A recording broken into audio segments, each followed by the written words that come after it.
Hi viewers, welcome back to our Top View channel. நம்ம Top View channel இப்போ என்ன பார்க்க போறோம்னு பாத்தீங்கன்னா அதுக்கு முன்னாடி நம்ம சேனலை நிறைய பேர் பார்க்குறீங்க ஆனா சப்ஸ்கிரைப் பண்ண மறந்துறீங்க. ஸோ சப்ஸ்கிரைப் பண்ணிக்கோங்க, பெல் ஐகானை கிளிக் பண்ணிக்கோங்க. அடுத்து நம்ம போடக்கூடிய வீடியோஸ்லாம் உங்களுக்கு நோட்டிஃபிகேஷனாக வரும். வாங்க நம்ம சேனலுக்குள்ளே போகலாம்.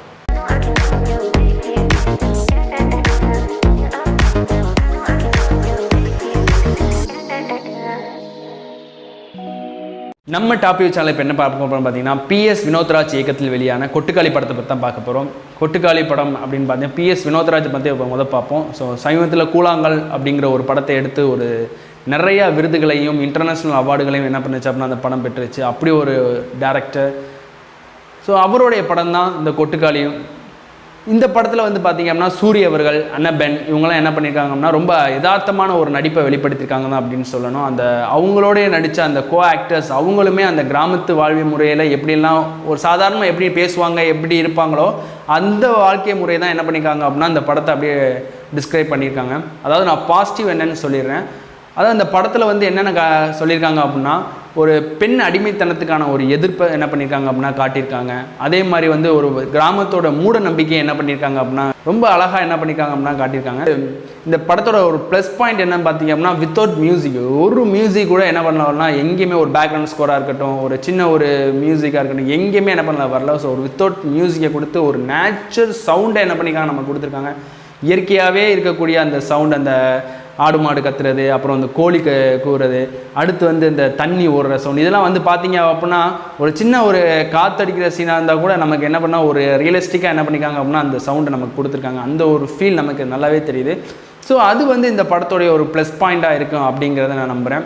இந்த படத்தோடைய ஒரு நெகட்டிவ் என்னன்னு பார்த்தீங்க அப்படின்னா இந்த படத்தோடைய ஒரு கதைக்களம் அதை தான் சொல்ல முடியும். வேறு எதுவுமே இல்லை. அவங்களுடைய ஆக்டிங்கையோ அவங்களோட பெர்ஃபார்மன்ஸ்லையோ அவங்களுடைய என்ன சொல்கிறது அவங்களோட கேமராகிராஃபி எதுலையுமே என்ன பண்ணாது அப்படின்னா அந்த நெகட்டிவ் என்ன பண்ணாது ஒரு குறைனே வராது. அந்த நெகட்டிவ் அப்படிங்கிறது எதில் வந்துச்சு அப்படின்னு பார்த்தீங்க அப்படின்னா அவங்களுடைய கதைக்களத்தில் தான் என்ன பண்ணுச்சு அப்படின்னா வந்துச்சு.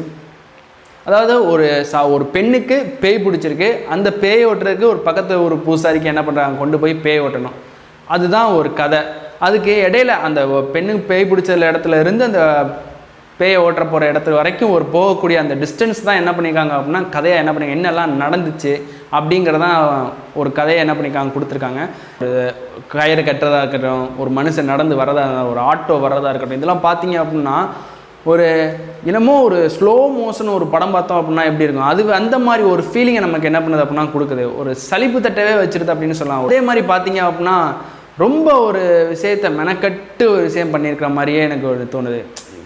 இவ்வளோ இதுக்கு இந்த பேய் பிடிச்சிருக்கு பேய் ஓட்ட போகிறாங்க, ஆனால் இதுக்கு வந்து இந்த இவ்வளோ ஒரு இதெல்லாம் லென்த்லாம் தேவையில்லையே அப்படின்றதெல்லாம் அப்படி தான் தோணுச்சு. இந்த படத்துடைய கிளைமேக்ஸ் பார்த்தீங்க அப்படின்னா என்னடா சரி என்னதான் பேய் ஓட்டினாங்களா இல்லையா என்ன நடந்துச்சு அப்படிங்கிறத பார்க்குறதுக்கு முன்னாடி டக்குன்னு என்ன பண்ணுவாங்க ஒரு பிளைனாக ஒரு போர்டு போட்டுட்டு இந்த படத்தை நீங்களே என்ன பண்ணுங்க அப்படின்னா எழுதிக்கோங்க அப்படின்ற மாதிரி ஆகிப்போச்சு. இந்த கிளைமேக்ஸை நீங்களே எழுதிக்கோங்க அப்படின்ற மாதிரி ஆகிப்போச்சு. ஒரு டிசப்பாயின்மெண்ட் ஆகிருந்துச்சு அந்த கிளைமேக்ஸ் மட்டும். அதை ஏதோ ஒரு காட்சிகளை அவங்க வச்சுருந்தாங்க. அந்த அந்த பொண்ணுக்கு பேய் ஓட்டுற மாதிரியோ இல்லை வந்து ஏதோ ஒரு விஷயம் நடக்கிற மாதிரியோ அதுலேருந்து சூரிய வந்து ரியலைஸ் பண்ணுற மாதிரியோ ஏதோ ஒரு விஷயம் என்னதையாவது நம்ம ஒரு சம்திங் அந்த இடத்துல வச்சுருந்தா நல்லா இருந்திருக்கும் அப்படின்ற ஒரு தாட் தான் எல்லாத்துக்குமே வந்துச்சு.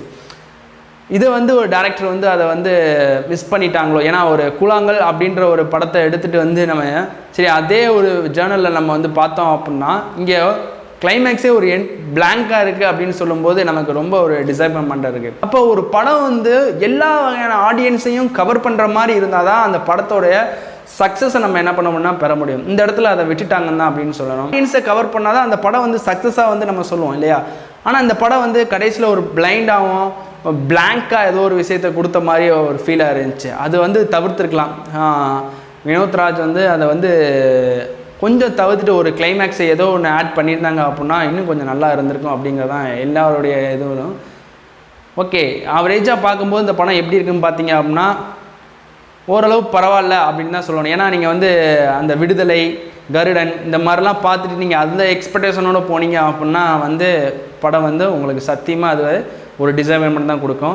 நீங்கள் வந்து கூழாங்கல் அந்த மாதிரி ஒரு படத்தை பார்த்துட்டு அந்த ஒரு ஜேர்னலில் இருக்கும் போனீங்க அப்படின்னா ஓரளவு நீங்கள் ஒரு சாட்டிஸ்ஃபேக்ஷனோட என்ன பண்ணலாம் அப்படின்னா வெளியே வரலாம் அப்படின்னு தான் நம்ம சொல்ல முடியும். ஒரு ஃபேமிலியாக என்ன பண்ணலாம் கண்டிப்பாக பார்க்கக்கூடிய ஒரு படம் தான்.